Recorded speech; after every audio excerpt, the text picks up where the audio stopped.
Bismillahirrahmanirrahim. Elhamdülillahi Rabbil alemin. Ve salatu ve selamu ala seyyidina ve nebiyyina Ebil Kasimil Mustafa Muhammed ve alihi teyyibine tahirin ve ashabihil muntecebin. Bizim konumuz 4. merhalenin 6. fasla geldik. 6. fasıl İmkanın manaları hakkındadır. El-Faslu sadisu fi ma'anil imkan. İmkanın manaları hakkındadır. Biz daha önce kaziyenin maddelerinin 3 olduğunu söylemiştik. Her kaziyede 3 madde ihtimali söz konusudur. Biz bu mahmulu mevzuuna göre değerlendirdiğimiz zaman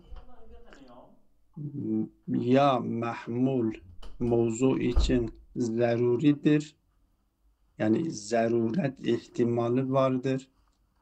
Eğer zaruri ise vaciptir. Ya mahmul mevzu için mumteni'dir, yani ademi kendisi için zarurettir. O zaman mumteni'dir. Ya da ne vücut kendisi için zaruridir, zorunludur, ne adem. Bu durumda o mahmul mevzu için mümkündür. Ve orada mümkün üzerinde tasarruf yapabileceğimizi söylemiştik. Bütün Evet, tasarrufatlar yeni gelen arkadaşlar mümkün için sayıda içindir. atıyorum. 171. Mümkün de sayfaya gelmiş. bu sefer geliyor mümkünün manalarını söylüyor. Biz o zaman mümkün dedik, ya mümkünü tasarruf yaptığımız zaman ya vacibi bil gayr oluyor, ya mümteni bil gayr oluyor, ya bil kıyas oluyor. Onları hepsini mümkün üzerinde icra ettik. Yani mümkün olan üzerinde tasarruf yapılıyor. Şimdi burada mümkünün manalarını, imkanın manalarını bize söylüyor. Biz orada oradaki mana, biz imkanı ve manayı has, imkanı hası orada açıklamıştık. İmkanı has manası buydu. Selv-u zarureten yapılıyor. Yani hem mahmulun vücudu mevzu için zorunlu değildir, mümteniyedir. Ve hem mahmulun ademi, yani hem muvafık olan taraf hem muhalif olan taraftaki zorunluluğu, zarureti reddediyordu. Biz buna imkanı has diyorduk. İki tane zarureti selbediyor. Bugün burada getiriyor. Sadece biz şimdiye kadar her ne kadar imkanı hası konuştuk ise de imkanın birkaç tane manası söz konusudur. İmkanı has, imkanı am, imkanı ahas ve imkanı istikbali, imkanı vuku'i, imkanı istidadi. Yani imkan için zikir edilen manalar bunlardır. Dolayısıyla genel anlamda imkan için zikir edilmiş olan manalar ya imkanı hastır, bu bir, ya imkanı amdır, ya imkanı ahastır. Bu üç tane imkanda zaruret ne kadar fazlalaşırsa o daha da ahasleşir. İmkanı amda selbe zarureti vahid yapıyor. İmkanı hasta selbe zaruretten yapıyor. İmkanı ahastan selbe zarurat yapıyor. Yani zaruret ne kadar fazlalaşıyorsa o selbe zaruretin fazlalaşmasıyla imkan daralıyor. Ya has oluyor ya ahas oluyor. Bu sefer bu imkanın geleceğe yönelik değerlendirildiği zaman imkanı istikbali denilir. O dördüncü manadır.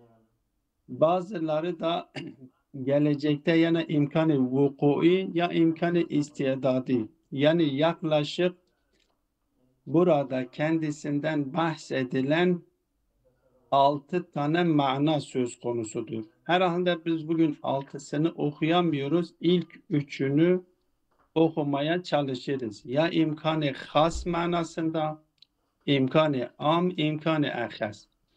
Şimdi imkanı has manası nedir? Bu zaten söylemiştik. El insanu mevcudun. Vücut insan için zorunlu mudur? Yoksa zorunlu değil midir? Biz bu mevzu için değerlendiriyoruz. Diyoruz ki el insanu mevcudun. Bu vücut insan için zaruri midir? Vücut insan için zaruri değildir. Adem insan için zaruri midir? Bu kaziyenin tarafı muvafık nedir? El insanu mevcudun. Tarafı muvafık vücuttur. Tarafı muhalif nedir? Adem-i vücuttur. Hem muvafık tarafındaki zarureti hem muhalif tarafındaki zarureti reddediyor. Onun için kendisine zelb-i zarureteyn diyorlar. Yani hem selb-i zarureti tarafı muvafık yani vücut. Hem selb-i zarureti tarafı muhalif yani adem. Bu iki zarureti selb ettiğinden dolayı kendisine diyorlar ki imkanı hastır. İmkanı am nedir? Diyor ki kaziyenin iki tarafı söz konusuysa, çünkü mümkün olan kaziyelerin tamamında iki taraf söz konusudur. Vacip olanlarda iki taraf söz konusu değildir. Mümteni olanlarda iki taraf söz konusu değildir.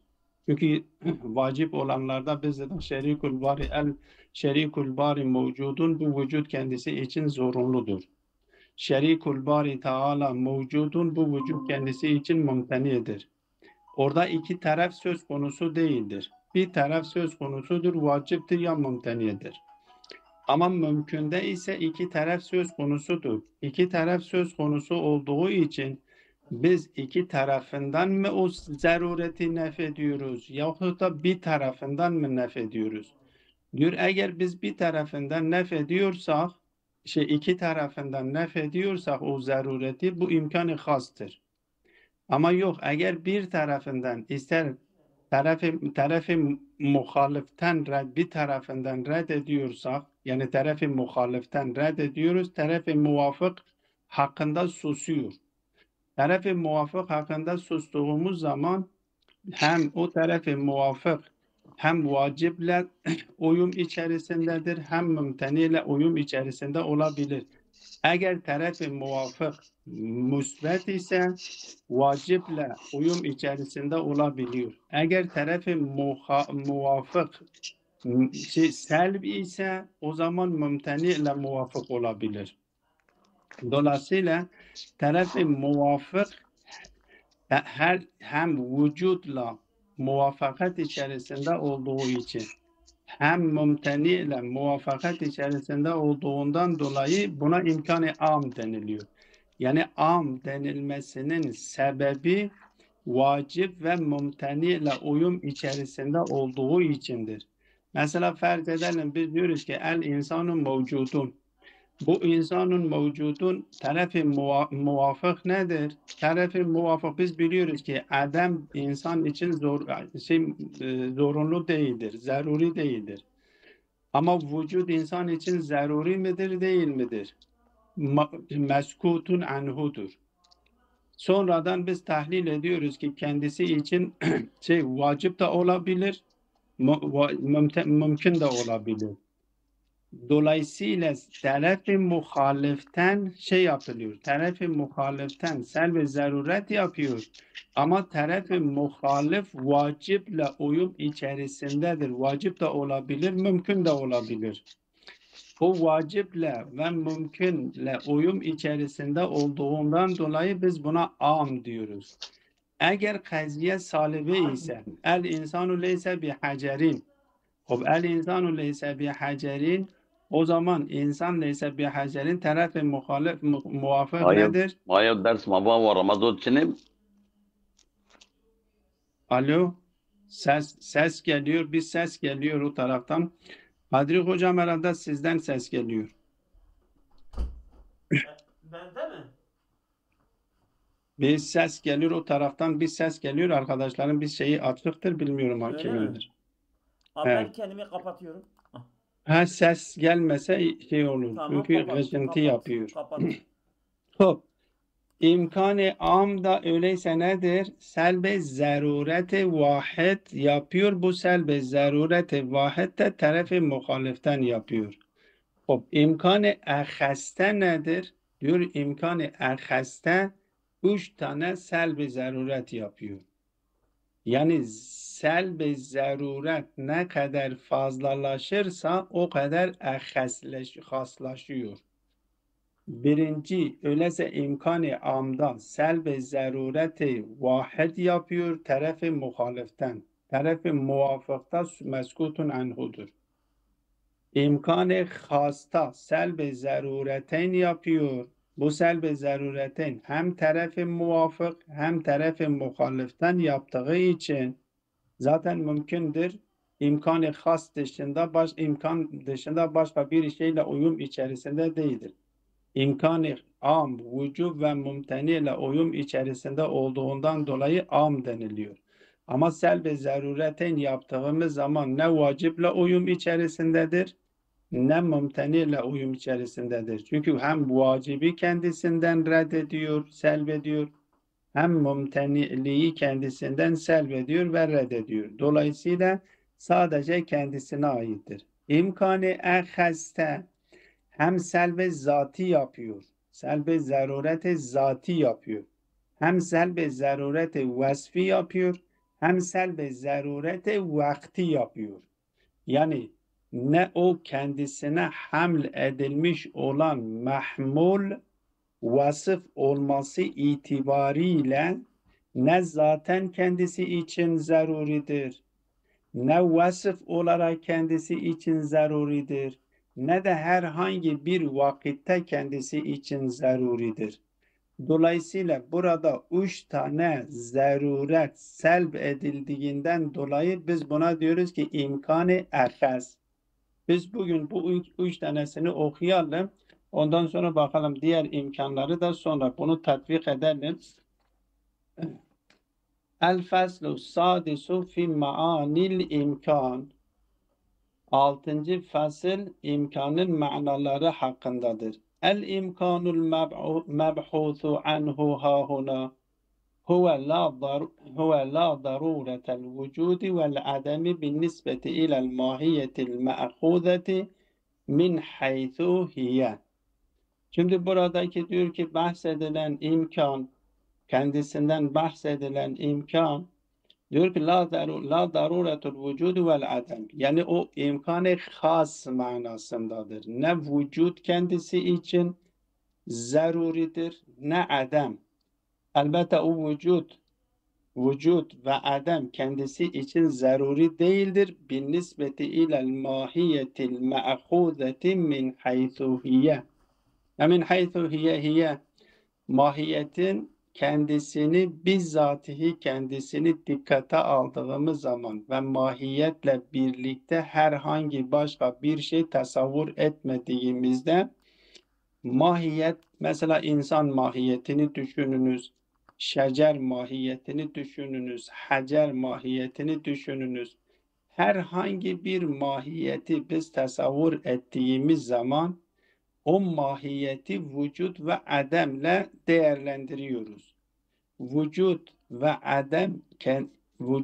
adem kendisine oranla, o mahiyete oranla zorunlu mudur yoksa zorunlu değil midir? Eğer kendisinden selb edilemiyorsa o zaman zorunlu olması gerekiyor. Yani eğer bu tasavvur ettiğimiz mahiyetten vücut selb edilmiyorsa vücut kendisi için zaruri olması gerekiyor. Eğer vücut kendisinden selb edilebiliniyorsa Demek ki vücut kendisi için zorunlu değildir. Aynı şekilde Adem'i de kendisine hamlediyoruz ve Adem'i de aynı şekilde değerlendiriyoruz. Diyoruz ki el insanu ma'dumun.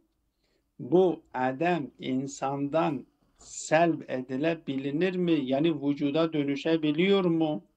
Eğer vücuda dönüşebiliyor ve Adem kendisinden selb edilebiliyorsa o zaman kendisi için zorunlu değildir. Hem zarureti vücut selb edilmiş oluyor, hem zarureti Adem kendisinden selb edilmiş oluyor. Çünkü her ikisi kendisinden selb ediliyor diye hiçbirisi kendisi için vacip değildir. Dolayısıyla biz buna ne diyoruz? İmkanı has. Diyor ve huve el musamma bil imkanil has vel hasiyye.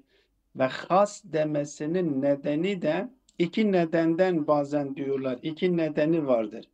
Biri biraz önce işaret ettiğim gibi ne vacip ile uyum içerisindedir, ne mümkünle ne mümteni ile uyum içerisindedir.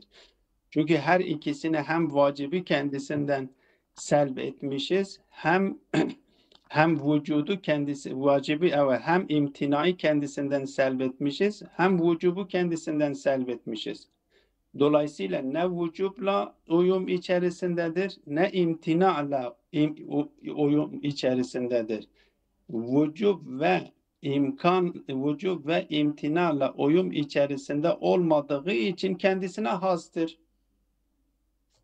Ama bu bir açıdan has deniliyor. Bir diğer sebep de zikrediliyor. Diyor ki bu sadece bilimlerde kullanılan imkandır. Avamın bununla hiçbir işi olmuyor. Avam dilindeki imkan denildiği zaman imkanı am akla geliyor. İmkanı has avam dilinde söz konusu değildir. Avam imkanı hasa teveccüh etmiyor. Sadece imkanı ama devam ediyor. İmkanı ama da am denilmesinin sebeplerinden bir tanesi de diyor ki kendisi avamın dilinde kullanılmış olan imkan olduğundan dolayı kendisine imkan deniliyor. Yani iki sebep zikrediliyor. Bu hastır, yani avam kullanmıyor bunu. Avam buna teveccüh etmiyor. Hastır, vücub ve imtinayla uyum içerisinde değildir. وقد يستعمل الإمكان بمعنى سلب ضرورة عن الجانب المخالف. Bir imkanın manası da imkan diyor bazen de istimal ediyor ama bu istimal edilen ikinci mana selb-i darureti anil canibil muhalifi, canibi muhaliften selb-i daruret yapıyor. Savan kanel canibul muvafık daruriyen o gayre daruriyen. Ama canibi muvafık, tarafı muvafık ister zaruri olsun, ister gayri zaruri olsun. Bak ister zaruri olsun, ister gayri zaruri olsun. Bu nedir? Bunun manası budur ki yani tarafı muvafık vaciple uyum içerisindedir. Vacip de olabilir, vacip olmayabilir, mümkün de olabilir. Hem mümkün olabilir, hem vacip olabilir.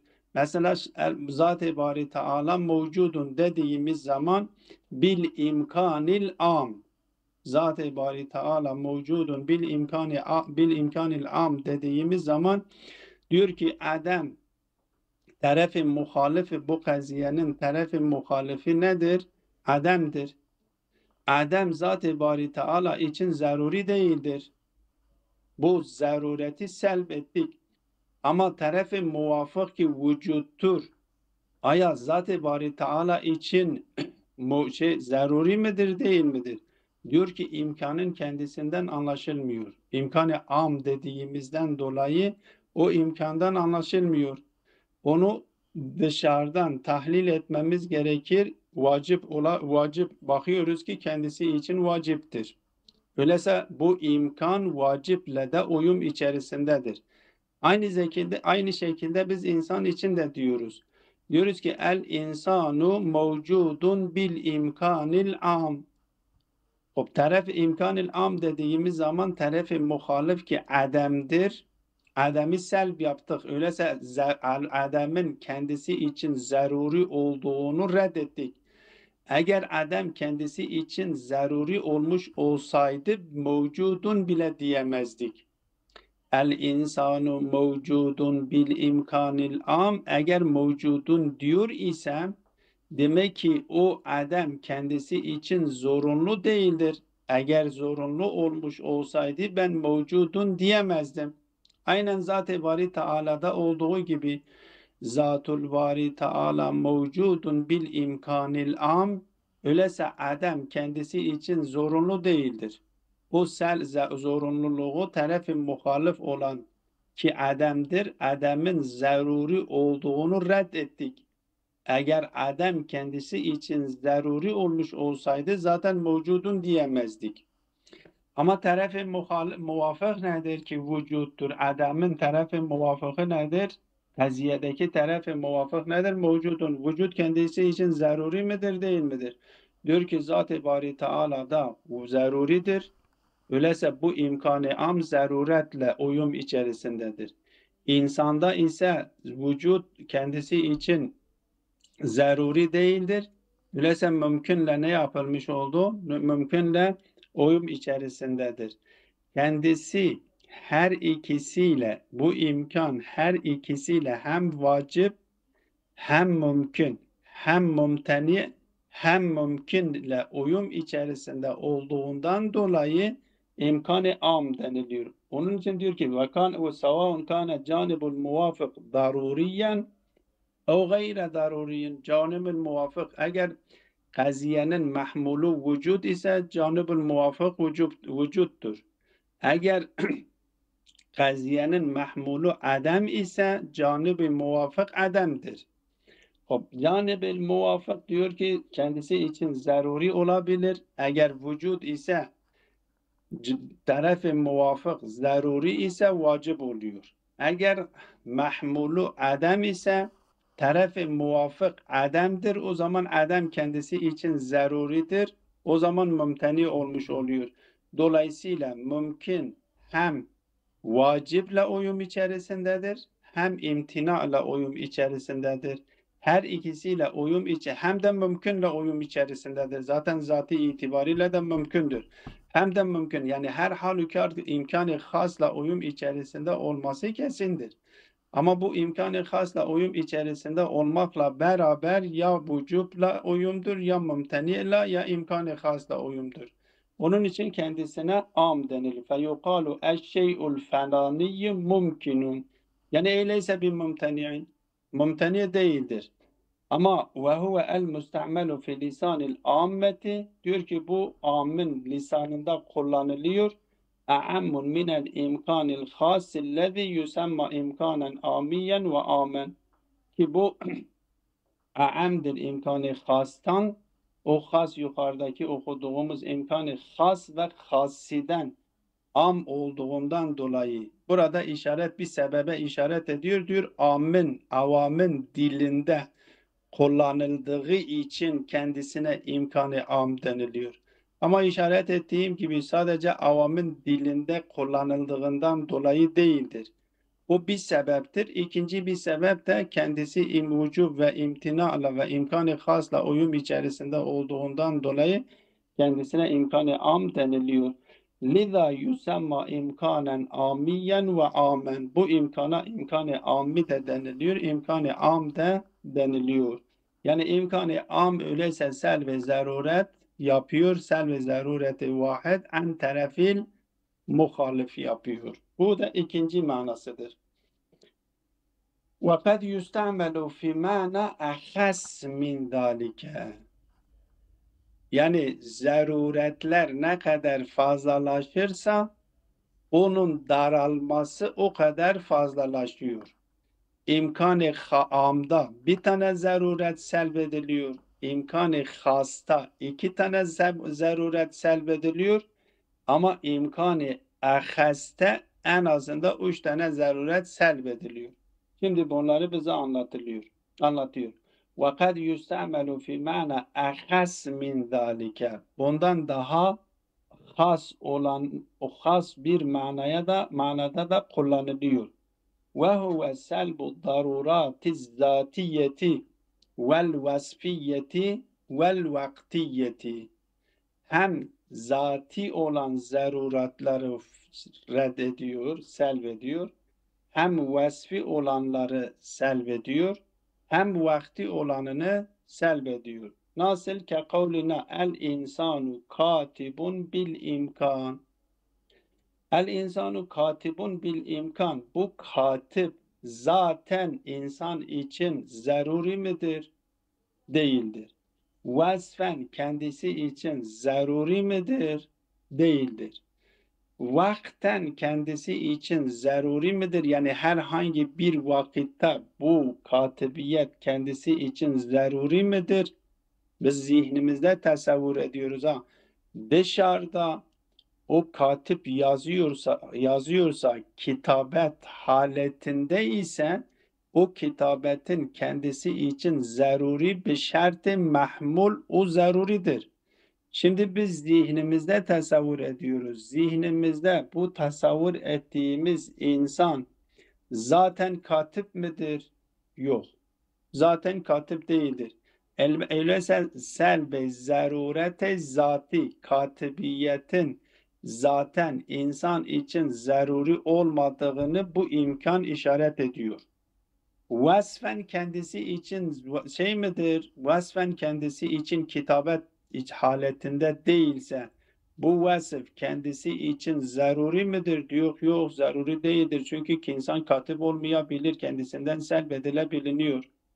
Öyleyse ikinci selb bu kitabet herhangi bir vakitte insan için zaruri midir değil midir? Diyor ki yok herhangi bir insan için zaten bir mahuve öyle şey olarak düşündüğümüz zaman kendisi belli bir vakte yazması gereken o vakti dikkate almaksızın diyor ki kendi herhangi bir vakitte kendisi için zaruri midir? Yok diyor ki kendisi için zaruri değildir. Bu üç tane zarureti kendisinden selbettiğinden dolayı diyor ki buna ne deniliyor? İmkan-ı ehas deniliyor. Haythu innel insaniyete la taktedi zaruretel kitabeti. O insaniyet zati itibariyle kitabeti gerektiriyor mu? Diyor hayır. Zati itibariyle kitabeti gerektirmiyor. Öyleyse kitabet zati itibariyle kendisi için zorunlu değilse o zaman bu imkan bir tane zarureti kendisinden selbetti. وَلَمْ يُؤْخَذْ فِي الْمَوْضُعِ وَصْفٌ يُوجِبُ الضَّرُورَةَ. Diyor ki mevzuda o zarureti gerektiren bir vasfı da şart koşmamışız, aks edilmemiştir. Eğer kendisinde, mevzuunda zarureti gerektirecek bir vasf aks edilmemişse tabi o zaman vasfın kendisi de kendisi için zorunlu değildir. وَلَا vaktun yani وَلَمْ يُؤْخَذْ فِي الْمَوْضُعِ vaktun yucibu ad-darurete o kezalike oraya işaret ediyor. Yani وَلَمْ يُؤْخَذْ فِي الْمَوْضُعِ vaktun yucibu ad-darurete zarureti gerektiren bir vakte mevzuda aks edilmemiştir, şart koşulmamıştır. O imkan bunu işaret ediyor. Yani bu imkan zikrettiğimiz el insanu katibun bil imkan bu imkan hem insanın o insaniyetin zatında kitabetin zaruri olmadığını, zarureti gerektirecek bir şeyin olmadığını işaret ediyor. Hem orada o vücubu gerektirecek bir vasf da aks edilmemiştir ve vücubu gerektirecek bir vakit de aks edilmemiştir. Her üç zarureti kendisinden selbediyor. وتحقق الإمكان بهذا المعنى في القضية بحسب الاعتبار العقلي بمقايسة المحمول إلى الموضوع لا ينافي ثبوت الضرورة بحسب الخارج بثبوت العلة. Elbette burada şöyle bir noktaya işaret ediyor.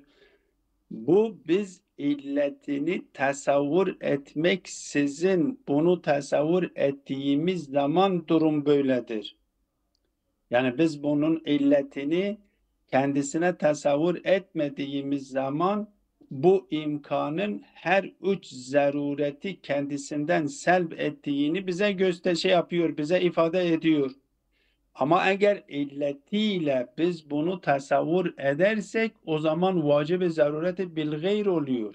Yani dışarıda eğer bir insan odur kitabet yapıyor ve belli bir saatte de o kitabeti gerçekleştiriyorsa o zaman o saatte gerçekleştirmiş olduğu kitabetle meşgul olduğu anda kitabetin kendisi için zaruri olduğu kesindir.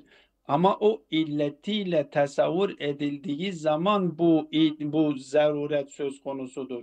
Bu zaruret illetiyle tasavvur edildiği zaman zarureti bil gayrdir, vacibi bil gayrdir. Biz şimdi burada insanı bima huve insan olarak tasavvur ediyoruz ki el insanu katibun bil imkani bima huve insanun. İnsan bima huve insan. Biz tasavvur ettiğimiz zaman ne kitabet zatında vardır, ne kitabet kendisi için bir vasıftır zorunlu olarak, ne de insan herhangi bir vakitte bu vasfa sahip olması gerekiyor. Bu imkan bunu reddediyor. Ama biz illetiyle tasavvur ettiğimiz zaman dışarıdaki insanı illetiyle göz önünde bulundurduğumuz zaman o illetiyle birlikte onu tasavvur ettiğimizde elbette ki orada kendisi için zaruridir. Eğer kitabetle meşgul ise ve belli bir vakitte o kitabetle meşgul ise o kitabet o esnada kendisi için zaruridir. Ama bil gayrdir, bizzat değildir. Diyor ki bu ikisi birbiriyle tenafi içerisinde, tezat içerisinde değildir. Diyor ve tahakkukul imkani bihâzel ma'na fil kadiyyeti bihasebil i'tibaril akliyye. Biz bunu itibari akli şeklinde bunu tahakkuk kendi zihnimizde tasavvur etmişiz, tahakkuk bulmuştur. Diyor bu bi mukayesetil mahmuli ilel mevzu. Ama mesela o mahmulu mevzuat mukayese ederek bunu dikkate aldığımız zaman aklımızda dedi bu zaruri değildir. Bu tahakkuk la yunafi subutet darureti bihasebil harici bi subutil illeti. İlletin sabit olmasıyla dışarıda bunun kendisi için zaruri olmakla bir tenafi içerisinde, tezat içerisinde değildir. Ve yusemma el imkanul ahas. Buna da imkanı ahas deniliyor. Ahas denilmesi de dediğim gibi kendisinden zaruretler ne kadar fazla, selbedilen zaruretler ne kadar fazla olursa o kadar daha özelleşiyor ve burada zaruretlerin sayısı 3 tane olduğu için ikide de bir tane zarurette am dedik. 2 zarurette has dedik. 3 tane zaruretin selbedilmesiyle ahas kendisine ahas deniliyor. Ve sallallahu ala Muhammedin ve alihi teyyibine tahirin. Cezakumullahu hayran. Teşekkür